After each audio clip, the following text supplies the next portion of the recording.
This channel does not promote any violent, harmful, or illegal activities. All content provided by this channel is meant for an educational purpose only.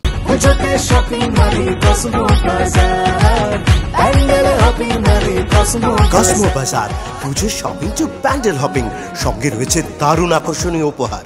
আদালতের নির্দেশে কলেজে union রুমে তালা, হচ্ছে না ছাত্র vote, তবুও ভর্তির সময় 400 টাকা ইউনিয়ন ফি দিতে হচ্ছে।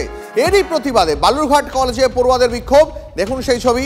সেই বিক্ষোভে বাধা দিয়েছে টিএমসিপি, এমনকি পড়ুয়াদের গণস্বাক্ষর করা কাগজও কেড়ে নিয়ে ছুঁড়ে ফেলে দেওয়ার অভিযোগ তৃণমূল ছাত্র পরিষদের বিরুদ্ধে। প্রিন্সিপালের ঘরে ঢুকতেও বাধা দেওয়ার অভিযোগ। গণস্বাক্ষরের নামে পড়ুয়াদের ফোন নম্বর জোগাড় করা হচ্ছিল, তাই আন্দোলনে বাধা, পাল্টা সাফাই টিএমসিপির। অসুস্থতার অজুহাতে এই বিষয়ে কোনো মন্তব্য করতে চাননি প্রিন্সিপাল।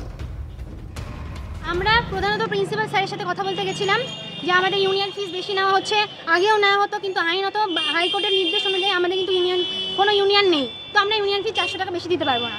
আর সাইকেল গাড়ির 100-150 টাকা সেটা আমরা দিতে রাজি, কিন্তু তার জন্য এক্সট্রা টিকিট করা উচিত।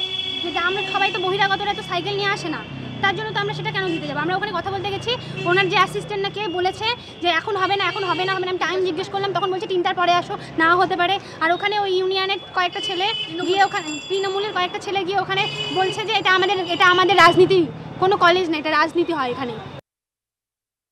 দেখুন আমার হাতে যে কাগজগুলো দেখতে পাচ্ছেন, এই কাগজে এই ছাত্রছাত্রীদের 400 টাকা ইউনিয়ন ফিস কমানোর দাবিগুলো লেখা ছিল। আর 30 থেকে 40 জন ছাত্রছাত্রী স্বতঃপ্রণোদিত হয়ে এখানে সই করেছিল।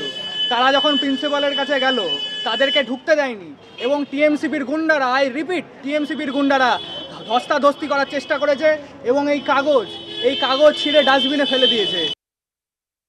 আমাদের কাছে যা খবর আছে, এরা এসএফআই থেকে এই ফোন নাম্বারগুলো কালেক্ট করছে ছাত্রছাত্রীদের কাছ থেকে, এবং এরা অসৎ উদ্দেশ্যে বিভিন্ন ফ্রড এজেন্সির কাছে এই ফোন নাম্বারগুলো বেচে দিচ্ছে অসৎ উদ্দেশ্যে।